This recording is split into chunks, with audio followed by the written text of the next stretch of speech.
피프티피프티의 충격적인 근황이 알려졌습니다. 사태가 터지고 소속사의 그늘에서 벗어난 지 불과 3주 만에 멤버들이 사기를 당했다는 의혹이 불거졌는데, 소속사의 뒤통수를 치고 준비 중이었던 상표권을 출원했지만 변리사에게 사기를 당했다는 지적이 이어지고 있는데요. 일각에서는 얼마 있지도 않은 전 재산을 날린 셈이라며 멤버들이 참교육을 당하고 있다는 말까지 나온 상황이고, 멤버들은 현재 굉장히 많이 위축되어 있고 눈물로 시간을 보내고 있다고 합니다. 그리고 네티즌들이 멤버들이 머물고 있는 장소를 확인했다고 하는데 자세히 알아보겠습니다. 정말 피프티피프티는 뒤통수의 대가를 치르고 있는 걸까요? 그때 그것을 다른 선택을 했었더라면 시한부 선고를 받은 환자들조차 과거의 행동이 기억에 남아 평생 후회하며 산다고 하는데요. 유승준 아버지를 보면 자신이 자식을 망쳤다며 평생 후회하며 살고 있죠. 유례가 없을 정도라는 통수 사태를 벌이며 현재 국민적인 비난 여론을 맞닥뜨린 피프티피프티와 관련된 진실이 점점 드러나고 있는데, 드러나는 진실 속에서 참교육을 당하고 있다는 그녀들의 상황이 조금씩 알려지고 있습니다. 그들은 철저한 계획 아래 소속사를 배신했는데, 무엇보다 대중들을 공분케 만든 건 멤버들의 부모님을 중심으로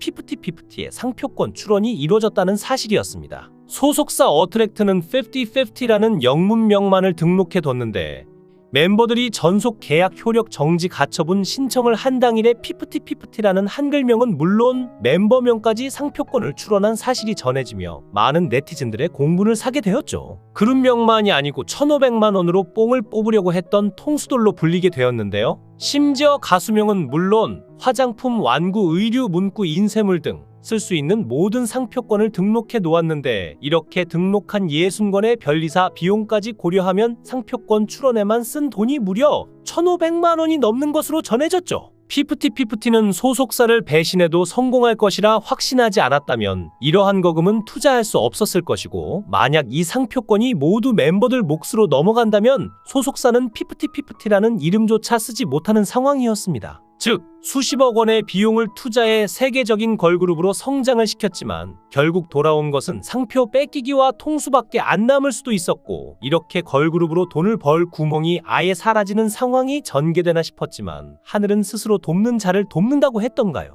피프티의 역대급 뒤통수였던 상표권 분쟁이 전홍준 대표의 승리로 끝날 거라는 전망이 나왔는데요. 우선 멤버의 이름인 키나시오 등은 이미 선행 등록된 상표가 있어 거절될 가능성이 높습니다. 또한 그룹명 피프티피프티의 경우 이미 상표를 선점하고 있고, 영어명인 50/50는 멤버들이 상표권을 출원하기 며칠 전 소속사에서 화장품, 음반, 공연업 등의 상표 출원을 완료했죠. 원래 이러한 상표권을 출원할 때는 선행 상표권을 확인하는 것이 당연한 일이지만 피프티피프티가 고용한 변리사는 이를 확인하지 않았던 것으로 전해지는데요. 상표권 출원 등록 비용의 변리사 비용까지 1,500만 원을 허공에 뿌려버린 셈이었습니다. 그래서 일각에서는 변리사가 알면서 속인 것 아니냐는 추측도 불거지며 피프티피프티가 대표의 그늘에서 벗어나자마자 사기나 당하고 있었다는 비웃음이 이어지고 있는 상황인데요. 하지만 이러한 나락에도 불구하고 통수돌 일당은 반성이 없습니다. 멤버들은 물론 가족들 전부가 전홍준 대표는 거짓 언론 플레이를 하고 있다고 주장하고 있는데요.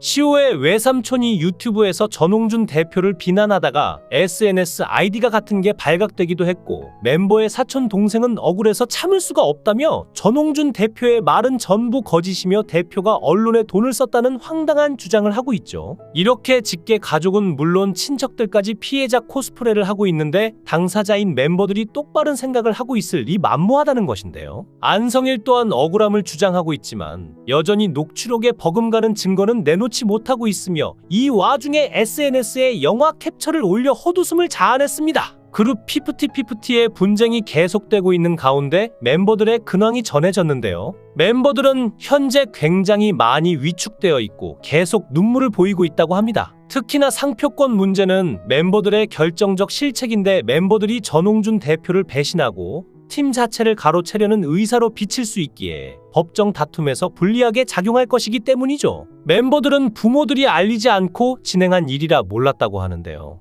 전홍준 대표는 멤버들이 지금껏 단 한 번도 소속사의 정산 문제로 어필한 적이 없었는데, 그러다 갑자기 내용 증명이 날아왔다며 일련의 사태를 보면 누군가 코칭을 안 해주고 이런 일을 벌일 순 없을 것이라고 추측했죠. 19, 20살 된 애들이 가처분 신청 이런 법적 용어를 아는 애가 몇 명이나 되겠으며 이걸 전부 다 뒤에서 조작한 인물이 있다고 말했는데요. 부모들이 보니까 화장품 쪽에 등록 몇 건, 그 다음에 미용 쪽에 몇 건, 그 다음 액세서리 쪽에 몇 프로 해가지고 5, 60건 등록시켰는데 이런 거 대한민국에서 알 사람이 누가 있겠는가? 그걸 다 시키지 않고서 누가 조작했겠는가? 범인은 가장 가까운 곳에 있다고 말했죠. 부모들은 피프티 대박 이후 기뻐하고 있었는데 이후 안성희를 너무 믿은 것에 대해 자책하고 있다고 합니다. 어트랙트가 돈이 없었지만 전홍준 대표는 안성일 측에 1년에 3억 3천의 외주 용역비와 법인 카드도 따로 줬으며 혹시라도 안성일 대표가 불편함을 느낄까봐 그가 쓰는 법인 카드를 들여다보지도 않았다고 하죠. 그리고 멤버 측 변호사가 소속사가 무능하다고 주장한 데 대해 전홍준 대표는 방탄소년단의 대박을 보면서 걸그룹을 만들고 싶어서 만든 것이 피프티라며 처음부터 미국 시장을 겨냥했다고 밝혔는데요. 멤버들에게 영어 공부를 시키고 월세 330만원짜리 좋은 숙소를 해줬으며 미국 프로모션을 앞두고 미국 전문가를 데리고 와서 멤버들한테 미국 역사, 미국 음악에 대한 특강을 진행하기도 했다고 말했죠. 이어 전홍준 대표는 처음으로 싸하다고 느낀 시점은 멤버들이 안성일에게 대표님이라며 따르는 것을 보고 나서다라며 전권을 안성일에게 맡겼는데 애들이 자신보다 안성일을 더 신뢰하는 것에 대해 이상함을 느끼고 그때부터 주위의 조언에 따라 상표권 출원을 한 것이라고 전했는데요. 그리고 최근 사건이 전홍준 대표에게 유리하게 돌아가는 상황에서 나타나지 않고 있는 멤버들의 근황 역시 큰 화제가 되고 있는데요. 한 네티즌들은 커뮤니티의 멤버들이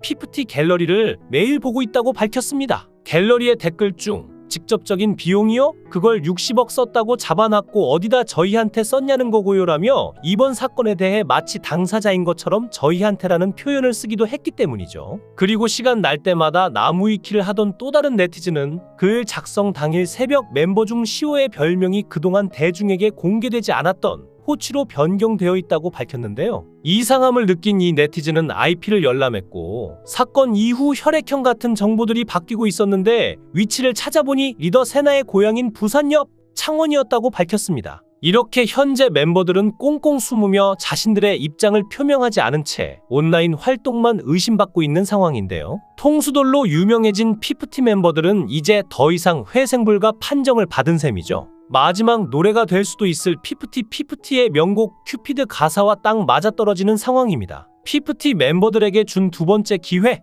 널 믿었던 내가 정말 stupid. 피프티 are so dumb. I gave a second chance to Cupid. 널 믿은 내가 정말 stupid. 보여줄게 숨겨왔던 love. Is it real? Cupid is so dumb. 여태까지 계약사의 횡포만 봐왔었는데 이런 건 또 처음 보는 횡포인데요. 왜 주용역업체 이름이 어떻게 The Givers인데 Take만 하려고 하나요? 기브앤테이크가 국룰인데 아무리 봐도 너무 착한 전홍준 대표입니다. 보통의 소속사 사장의 이미지는 나쁜 사람들이죠. 하지만 왜 그들이 나쁘게 되었는지 잘 알게 해주는 일화이자 사례가 되어버렸습니다. 그런데 피프티 멤버들은 30억을 정산받고 위약금으로 6년치에 해당하는 수백억을 물어내야 할 처지가 됐습니다. 어떻게 된 일인지 자세히 알아보니 소속사를 상대로 전속 계약 효력 정지 신청을 한 피프티가 이달 말 해외 음원 수익으로 30억 원대의 정산을 받을 것으로 추정되고 있죠. 피프티는 7월 말 글로벌 메가 히트한 큐피드의 정산이 예정되어 있습니다. 세계 최대 음원 사이트 스포티파이 등과 그 외의 각종 음원 사이트 정산이 한 번에 이루어질 예정으로 업계 관계자는 유통사인 인터파크에서 정산을 마무리하는 중이라 밝혔죠. 정확한 정산 금액은 아직 나오지 않았지만 업계에서는 피프티가 정산받을 금액이 30억 원은 가볍게 넘을 것으로 추측했는데 이번 정산액이 중요한 이유는 그간 피프티가 주장한 무능력과 투명하지 않은 정산 등에 관한 핵심 자료로 이용될 수 있으며 전속 계약을 해지하고 이에 대한 위약금 산정에 쓰일 주요 지표이기 때문인데요. 피프티의 전속계약 해지 위약금의 경우 직접 2년간 월 매출의 평균에서 자녀 계약 기간을 곱하는 방식으로 측정되며 이 경우 최소 30억 원을 정산받는 피프티의 위약금은 전속계약 기간을 확인해야 정확히 알 수 있지만 평균적인 연예계 계약 기간이 7년인 점을 들어 대비한 지 235일밖에 안 된 피프티는 6년치에 해당하는 금액을 배상해야 하죠. 돈 빨리 달란 게 아니라 소속사의 역량 부족을 기초로 해서 7개월 만에 이야기를 꺼냈다는 그들. 사실 피프티는 연습생 생활만 7년을 하면서 데뷔 무산만 2번을 겪은 멤버도 있던데 그 역량이 부족한 회사에서 데뷔를 한 건 말이 되나요? 사장님이 모든 걸 바쳐서 데뷔를 못할 친구들을 잘 키워서 이렇게 데뷔를 시켜줬는데 7년을 당했던 사람들이 7개월 만에 배신을 때려버리는 재미있는 상황입니다. 길바닥에 있는 애들 데려다가 키워놨더니 이제는 본인 이름이 유명해지자 가족들까지 동원되어서 피프티 상표권을 등록해버리는 통수의 끝판을 보여주는 중이죠. 그러나 아직까지도 전홍준 대표는 포기하지 않고 8월 5일까지 돌아와야 되며 오해가 있었다면 풀어야 된다고 지속적으로 이야기하고 있습니다. 마지막까지도 전 대표는 대화의장을 포기하지 않았다고 이야기한들 이미 대중들은 마음이 떠버렸고 현재 피프티 멤버들도 현 상황이 자기 자신들에게 불리하게 돌아가고 있다는 것을 눈치가 있는 동물이라면 알고 있을 텐데요. 2023년 7월 5일 전속계약 효력정지 가처분 신청 첫 신문이 열렸는데요. 멤버들과 어트랙트 측 입장이 접점 없이 대립되었고 재판부는 오는 26일까지 추가 자료를 받아 8월 5일 결정하겠다고 밝혔습니다. 최단 시간에 성공한 걸그룹이었는데 오히려 독이 된 것 같습니다. 과연 이들의 추악한 민낯은 어디까지일 것인지 파도 괴담이라는 말만 나오고 있는데요. 과연 전홍준 대표의 바람이 이루어질 수 있을지 귀추가 주목됩니다. 영상을 끝까지 시청해 주시고 귀한 시간 내주셔서 대단히 감사합니다. 구독, 좋아요 꼭 부탁드립니다. 더 좋은 영상으로 보답하겠습니다. 거원행